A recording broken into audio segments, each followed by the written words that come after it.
and trying to lead him to it. And then he talked about the dream that he had. And chapter 5, he picks up.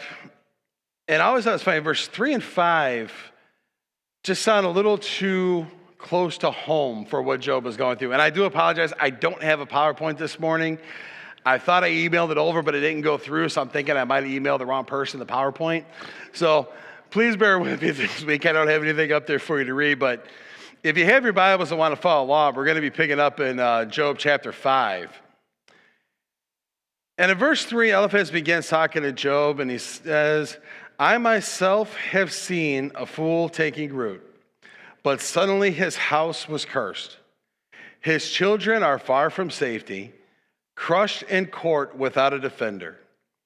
The hungry consumes his harvest, taking it even from the thorns, and the thirsty pant after his wealth.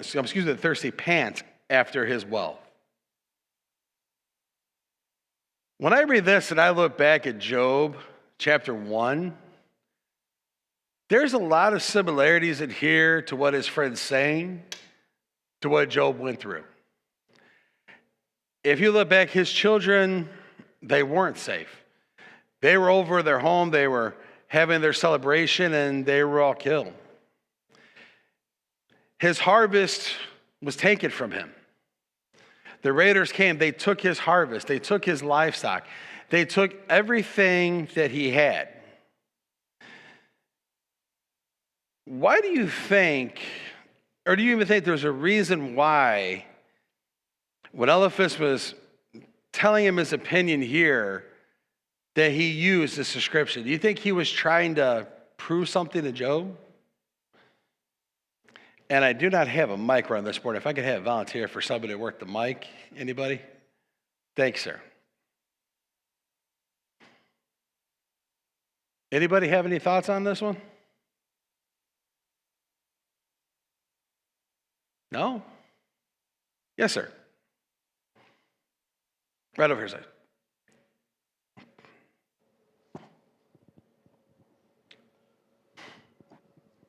I think, Eliphaz's advice here is kind of based on his own experience, right? Where, I have seen, fools maybe successful for the moment. And he effectively is calling Job a fool, right? Hey, you found your success for a moment, but then comes sudden disaster, and their children are abandoned far from help, right? Which is very much what happened to Job in this instance, where his kids were, celebrating, and the corners came crashing down. But I think in general, Eliphaz's advice is all kind of based on experience, and even going back to 4 here, he says, my experience shows that those who play in trouble and cultivate evil will harvest the same. And, in this case, he doesn't know that Job is blameless, right? And we learned that in 1, that Job is blameless. And so while there's a lot of truth sprinkled in Eliphaz's advice, like there are sound bits of truth in here, he's almost misdiagnosing Job because he doesn't understand the root that Job is blameless, right? And what Job probably needs more than anything is what his friends at the beginning, which sat there and just like that ministry of presence, and just to be there for a friend, but instead they have to, whether it be a pride thing or they think it's the right thing to do, they have to impart their wisdom or their experience or their knowledge to Job, which, is a normal human reaction, I think. But in this case, it's just bad advice and it's not sound because they just don't know the whole picture. Mm-hmm. See, if I was Job and I was sitting there and here's my friend who I think is going to comfort and console me, and excuse me, Job actually makes kind of a comment about that a little later on. And that threw me for a second. And I'm sitting there, and here's my friend, and all of a sudden he begins talking about what he's seen from a fool. And like you said, I think he's kind of telling Job, you're a little bit of a fool here. Because I know Mike, he mentioned it last week, this was their way of thinking. This was their culture. This is how they were taught. If you were blessed, you were good. When bad things started happening to you, that means you've done something wrong and you're being punished. So he's telling, and to me, it's almost like he's telling you, are you a fool? Look at what just happened to you. You have to have done something wrong. There's something you had done. And I think he was trying to kind of hit it a little bit close to home here, telling them, what Job experienced. Yes, sir. Right up here in front.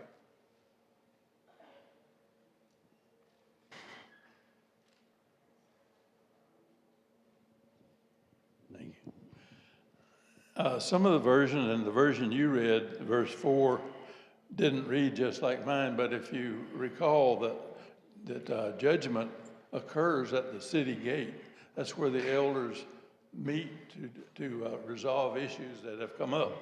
So understanding that kind of helps, and it looks like Eliphaz, if that's who's doing this, is accusing Job of his sons had to be something wrong with them because they were crushed at the gate, so to speak. They were judged against there. Mm-hmm. And there's a few times that they talk about that, even not only whether Job did something wrong, but did his children do something wrong? You know, why were his children punished like that? And I don't think that they were being malicious. I don't think they were there trying to bring their friend more pain, bring him down. I think in their own way, in their minds, they were really trying to help him. They were trying to get him to understand and remember how they were taught and realize that there's got to be a way you could do something about this.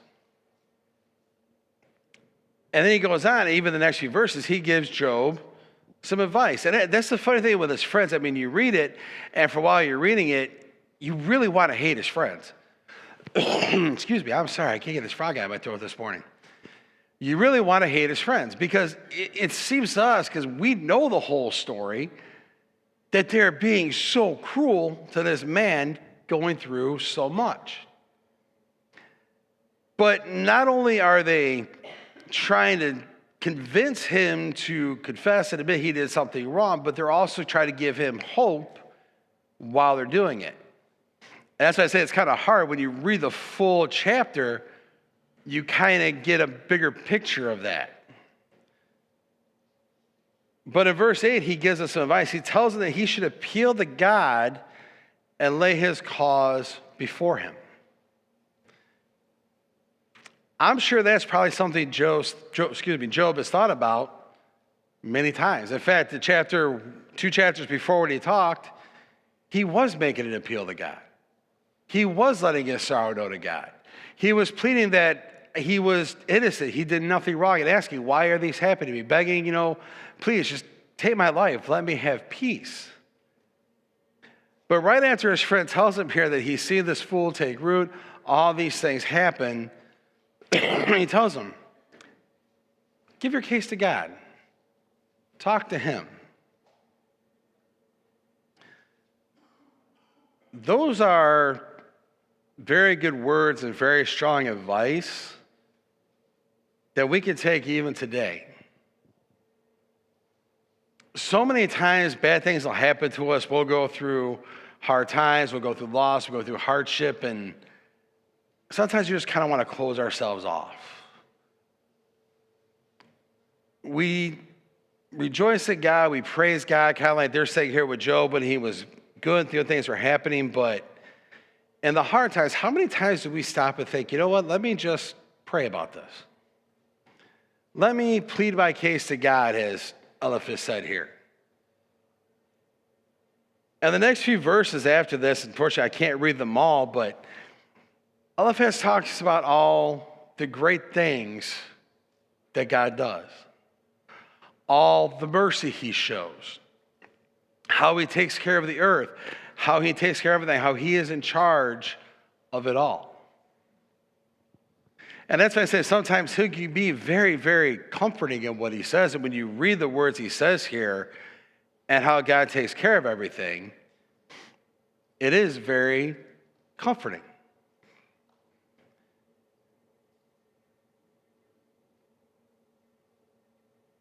In verse 11, he calls God's corrections a blessing. Do we ever think about that? If we're ever going through a hard time, do we ever think that maybe it's a blessing? It's a hard concept to grasp.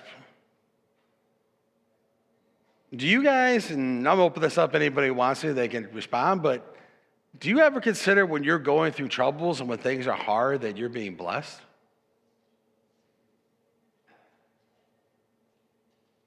A lot of times I think I tend to think kind of like Job's friends did here that, well, I must have done something wrong. Why is this going on? But how is God's corrections a blessing?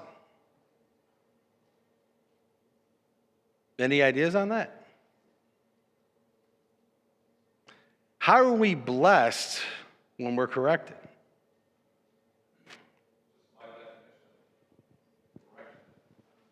It's true. George said by definition, correction. I mean, when I was a kid and I would do something wrong, my parents would correct me. Most of the time, I did not like the way my parents corrected me. I had very old school parents. I had a very southern dad who was raised on a farm who he had no problem if he had to. We would get the belt once in a while. I did not like that. To me, at the time, I thought that was the cruelest thing in the world. Why is Dad hitting me? Why am I getting grounded? Why can't I go with my friends? Why can't I watch TV? Why can't I do this? And it's funny, until I had my own kids, I never got it. He was correcting me because he wanted me to know what I was doing was wrong and make me better. Have any of you ever seen kids that their parents don't correct them, that are never disciplined? Do you really want to be around those kids? There was once at a church I went to years ago, there was actually a woman there who believed in that you should not correct your kids. No matter what, you never tell them no, you never tell them you're wrong. And I'm like, these kids, the preacher would be up in the middle of the sermon, and one of the daughters would come walk up, Mom, can I go hang out with my friend after church today? As loud as she could. And instead of the mom, shushing her or asking her away, would just answer this out, yes, honey, you can, that's no problem. And it just blew my mind how, and maybe it's just the way I was raised, definitely was the way I was raised. I would never in my life think of ever walking up to my mom or dad in the middle of service and asking them a question. And that's how they go through life. At school, they're no different. I don't know if many of you have kids at schools today. The stories my kids tell me about things that happen in their schools is disgusting. Things I would never thought of. Kids throwing desks, kids standing on desks, kids just walking around doing whatever they want. And the teachers just let it go, because what are they going to do? Because if they say something, at the time the parent's going to come yell at the teacher, why did you discipline my child? There's no correction. There's no blessing. And yes, my kids do not like it when I discipline them. In case you want to know, I do not believe in the belt like my dad did. I did not like that. I couldn't do that to somebody else. But I still discipline my kids. I correct my kids when they need to be corrected. And they get mad at me just like I got mad at my parents. But I'm trying to teach them respect. I'm trying to teach them how to be good people. To me, when I read this verse here, how God's correction is a blessing, I think that's the exact same way. If we're never corrected and what we're doing is wrong, will we ever learn and will we ever change? We'll just keep going down the same path, doing the same things over and over and over again, pretty much to our own destruction. When I put myself in Eliphaz's frame of mind here, he loves his friend. He loves Job. Job is his friend. And he sees what's going on. He sees the pain, the suffering he's in. In his mind, God is correcting him right now. There must be something wrong. And to him, and this is how I view it, he's trying to help Job realize, look, you are being corrected right now. There has to be something there. You need to consider this a blessing and learn from it and grow. He tells him, starting at verse 17, blessed is the one whom God corrects, so do not despise the discipline of the Almighty. For he wounds, but he also binds up. He injures, but he also heals. Think about that for a second. He may hurt you, but he's going to fix you. Even though you may be injured, he's going to heal you. And you look at Job right now, Job's hurting. Not only physically, mentally, emotionally, Job is hurting. Hurting probably more than any of us could comprehend. He's hurting. But he tells him, yes, you're hurting, but God can make that better. Injured, yes, Job is physically injured. And we'll see when Job responds back to him here in a minute, he kind of gives a description of his injury, but the man's in physical pain.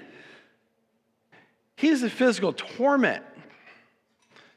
And he's telling him, yes, you're injured, but his hands also heal. It says, from 6 calamities he will rescue you, and 7, no harm will touch you. And I actually meant to count this before I came this morning, but I forgot how many calamities Job actually went to. But you think, I mean, he had one after the other, after the other, after the other, after the other. But the 7th one, no harm is going to come to you. In famine, he will deliver you from death, and in battle from the stroke of the sword. If there's one thing people in this time knew about, it was famine. Can you imagine how devastating? I mean, famine is bad. Now, if you look at some countries where they have famine, but there's other countries that step in, they help, they send food, they send supplies, they send what they can. Can you imagine back then living during a famine when there's absolutely nothing? We actually have descriptions in the scriptures of what famine was like. I mean, famine would destroy an entire nation.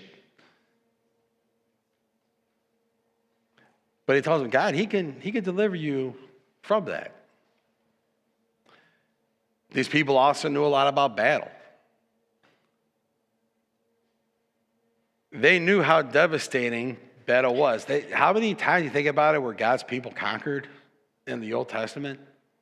Taken into slavery, forced to work, to get their freedom, be conquered again. They knew what the stroke of a sword could do. But again, God will protect them. He continues on, you will be protected from the lash of the tongues and need not fear where destruction comes. You will laugh at destruction and famine and need not fear the wild animals. For you will have a covenant with the stones of the field, and the wild animals will be at peace with you. You will know your tent is secure. You will take stock of your property and find nothing missing. You will know your children will be many, and your descendants like the grass of the earth. You will come to the grave in full vigor like sheaves gathered in season. These verses always kind of amaze me. It's almost like Eliphaz is prophesying towards the end of the book. And when we get to the end of the book, you will see how Job's life changes from where it is here until the very end. All these blessings and all these things that Eliphaz is telling will come to pass for him if he lays his case before God, if he realizes his error, he realizes he's being corrected and rejoices at it. Look at all these great, marvelous gifts that could come to you. And even though at the time he doesn't know it, but this is exactly what Job has to look forward to in the end. And the last verse, he says, we have examined this, and it is true. So hear it and apply it to yourself. What do you guys think about this? Especially that last verse here. What are your thoughts when you hear these final words said to Job here? Any thoughts, emotions, anything? I always kind of wondered who the we were. So far, only one man has been talking. Eliphaz, one of the friends. The other two are staying silent. He says, we have examined this and it is true.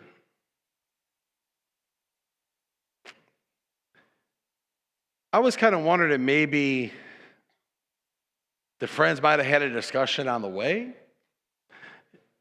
Who is the we, do you think?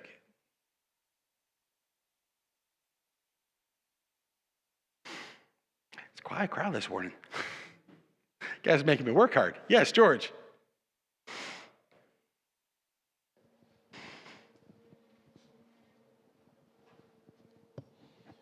Typically on deep issues like this, you're just not shooting off the cuff. So something you probably have debated, discussed with your family, with your friends, with your close associates, tested your ideas perhaps, tested your thoughts, your experiences. So most of us, when you ask a question, we're not just shooting from the hip, so to speak. We have discussed this before, you know what I mean? Mm-hmm. Could be me and my wife, could be our family, could be our friends. I don't know. But, you know, for deep issues like this, I would imagine they've experienced this before, discussed it, or something of that nature. Yes. Oh, he's coming.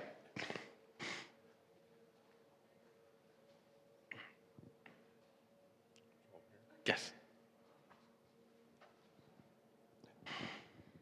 Okay, so he says we investigated this. My issue with it is he's saying it is true, hear it and understand it for yourself. That's what my version says.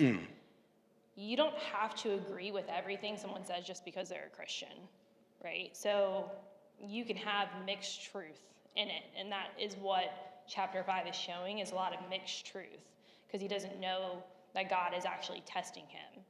And so we have investigated this. There's no sign of them going to God, saying we prayed to God and he told us this. It's just their own opinion of what they think is taking place, and that's a false representation of what God is actually doing in Job's life, right? That's why it's a false truth mixed in with some truth, which is what the devil does, right? He's trying to get you to believe, show you some of the truth mixed in with a little bit of a lie, so then you're not in line with God, right? So they're not going to God for the answer of what's actually happening to Job. And they actually don't, throughout the entire book, go to God with Job in prayer altogether. They're just talking to Job, right?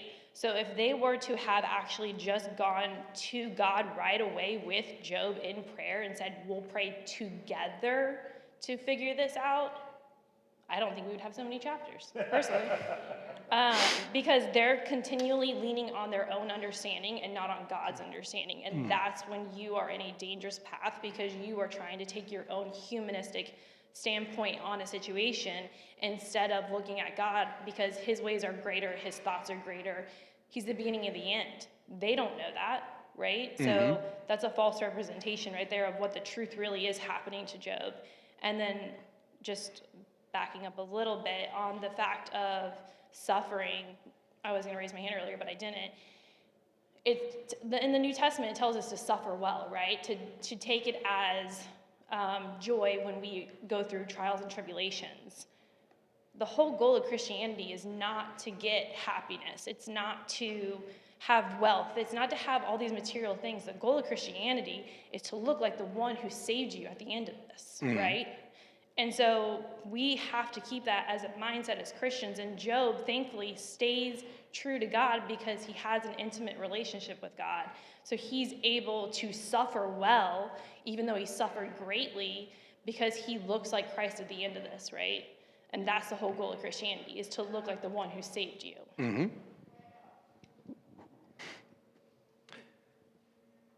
You know, it's funny, kind of when you look a little further through here, one thing that you notice is, and I like how you said that, they never went to God. They never asked God. But they like to tell Job exactly what God's thinking, and they almost want to talk for God. Yes, sir. As I was thinking about this, each one of us has a personal relationship with God. Mm-hmm. Myself and God. We have our friends, but they don't know my thoughts. They don't know me only by what I tell them or something like that.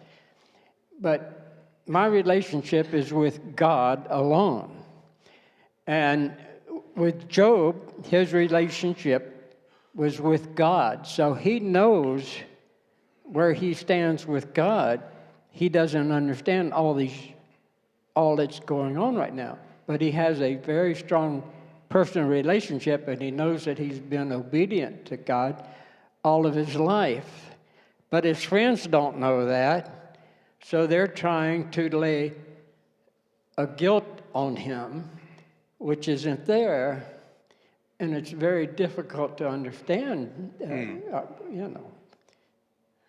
Yes, sir. We don't know who he is, but I think if this is a group of his close friends who have watched what has happened to him, traveled to see him and traveled together, even though they haven't spoken during this time period that we're looking at, I would imagine they had a conversation up to that. And despite the silence, he realizes that the other guys who haven't spoken are all in agreement because they probably had a prior conversation about this. And so, I mean, that's what we can only assume because nobody has spoken, right? Got one in the back there, too.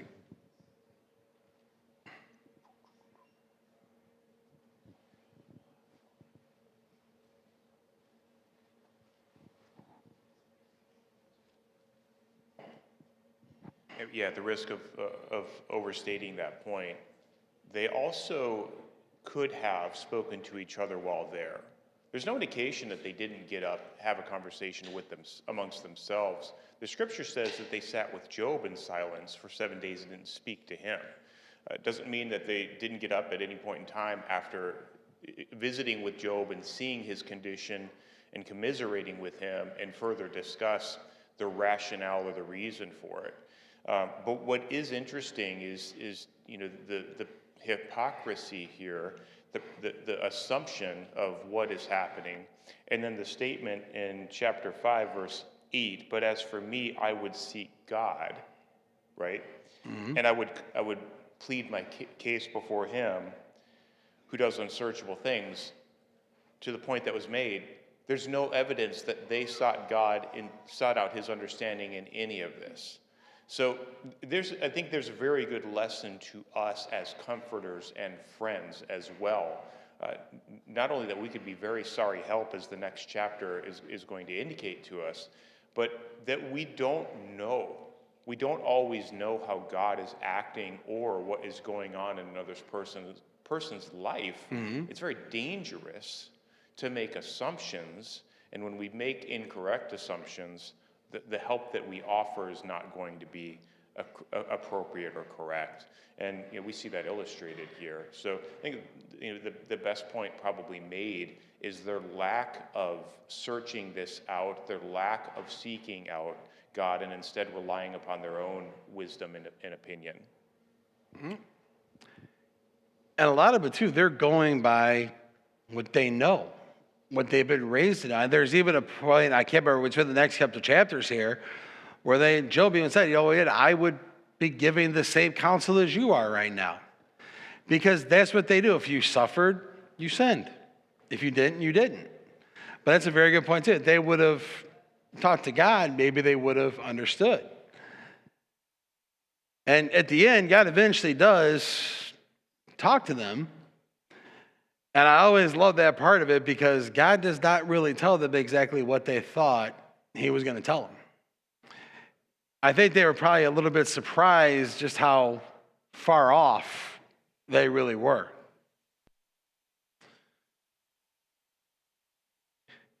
In chapter 6, we have Job's reply back. And once again, it amazes me how calm Job still is here.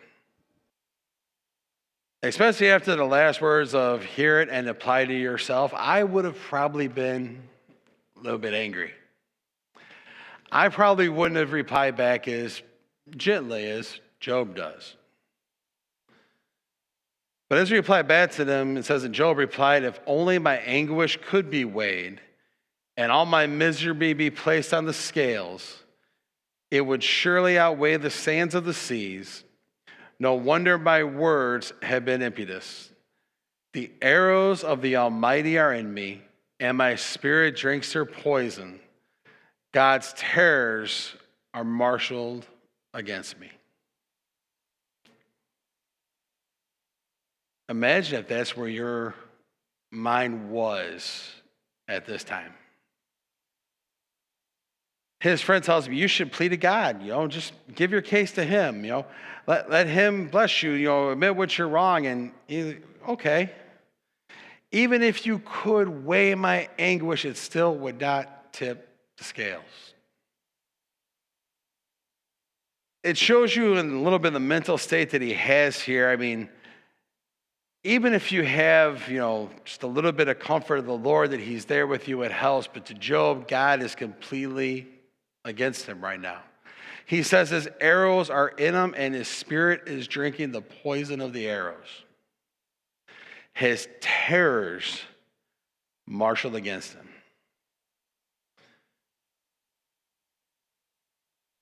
I can't even put myself in that state of mind. I can't imagine suffering that deep where I would feel that even God himself is turned against me. He continues on and says again how he wishes for the peace of death. At verse 8 and 9, he says he wished that God would grant his request and be willing to crush him and cut off his life. He asks in verse 11, what strength did he have that he should hope? And what does he have that he should be patient? Think about that. You don't even have the strength to hope anymore. You don't even know what you have that you could be patient. Only thing you could hope for is that it's going to be over soon.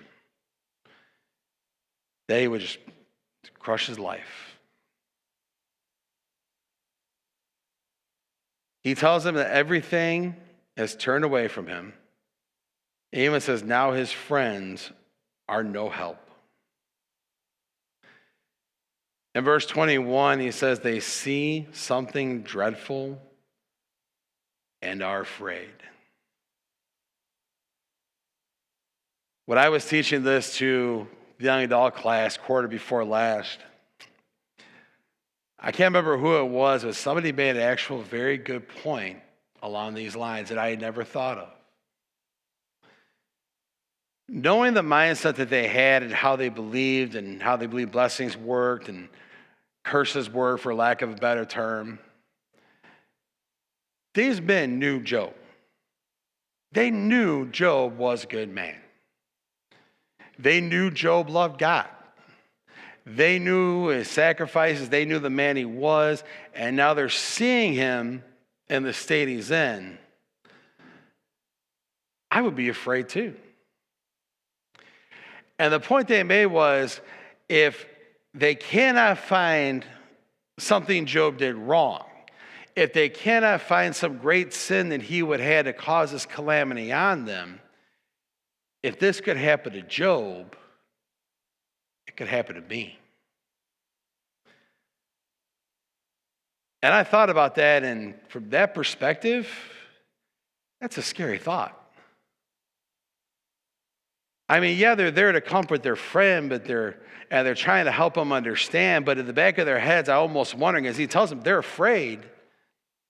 And maybe they're wondering, what if Job's right? What if Job is the good man that we know Job to be, and now he's going through this?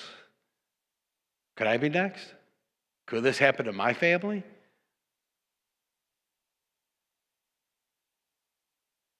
In chapter 7, he continues on just talking about the sheer misery he's in. And in verse 5, as I spoke about a moment ago, Job describes himself. In one simple word, he says, my body is clothed with worms and scabs. My skin is broken and festering. Can you think of a more gruesome sight? I don't know about you, but I love horror movies. I loved horror movies since I was a kid. My sisters got me hooked on those that were older, mostly trying to scare me when I was little. But you see some gory, bloody scenes and all this, and it's like, oh, that's gross. I can't imagine seeing something like this. A man's body covered with scabs and worms. Just imagine worms on his body, probably feeding on the bacteria and things for the wounds. And the skin broken and festering.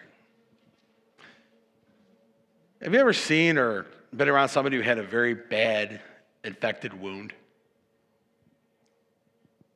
You know where I'm going here. Not only is it disgusting to look at, but smell. Horrible. And he's covered in this. Yes, Leonard. Well, I was going to mention, you look at the maggots and the pus and things that was going on. We look at it as a bad thing because of the visual we're getting. However, those maggots are a good thing.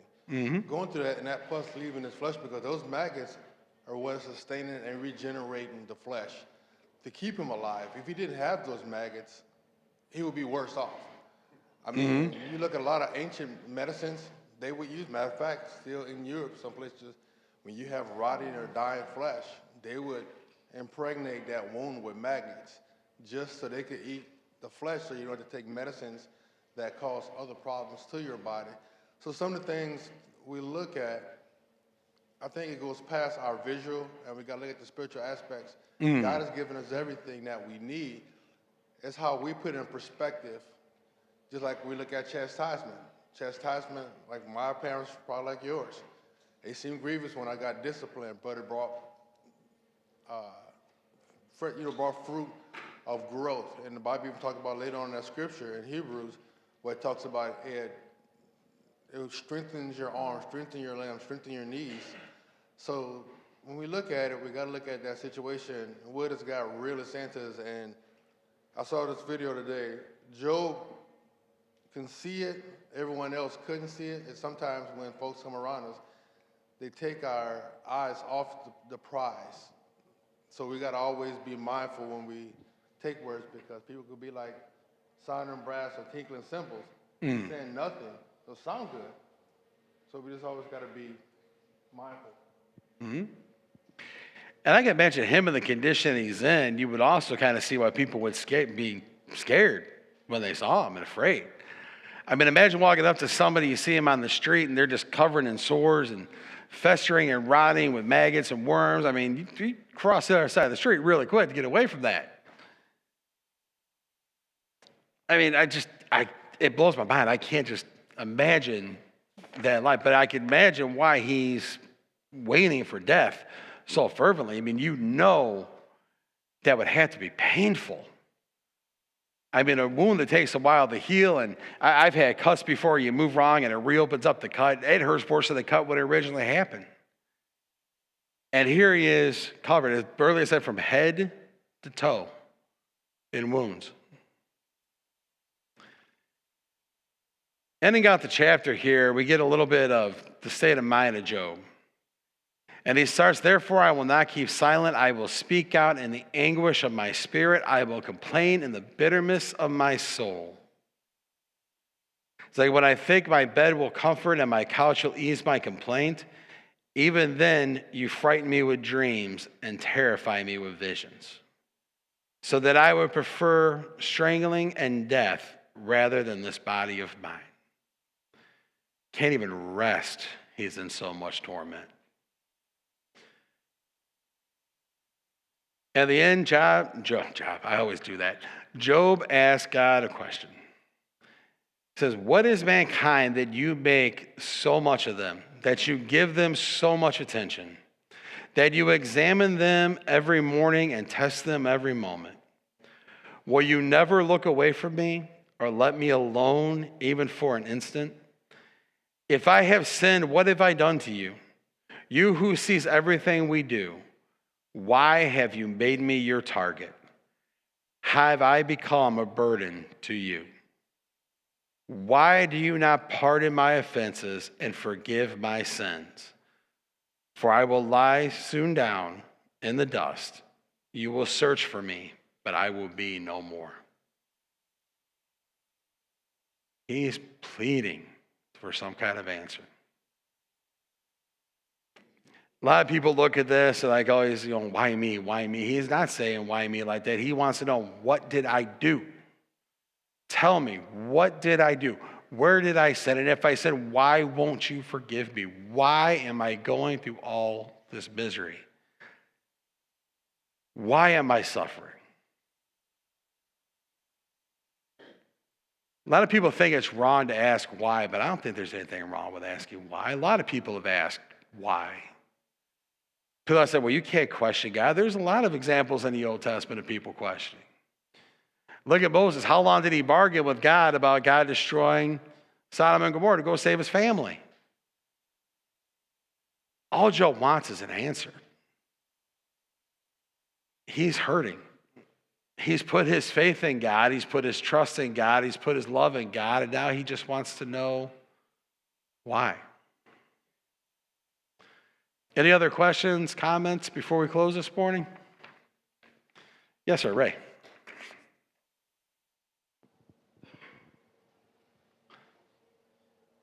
No, I'll go further. Sorry. Oh, Ron, sorry. I was thinking in the scheme of things that when investigators began their work, why is the most elusive question to be answered. Mm-hmm. It's the hardest thing to answer, and you often don't get the answer. Nope. And nothing else, I thank you all for your attention this morning. We will continue on next week, beginning in chapter 8.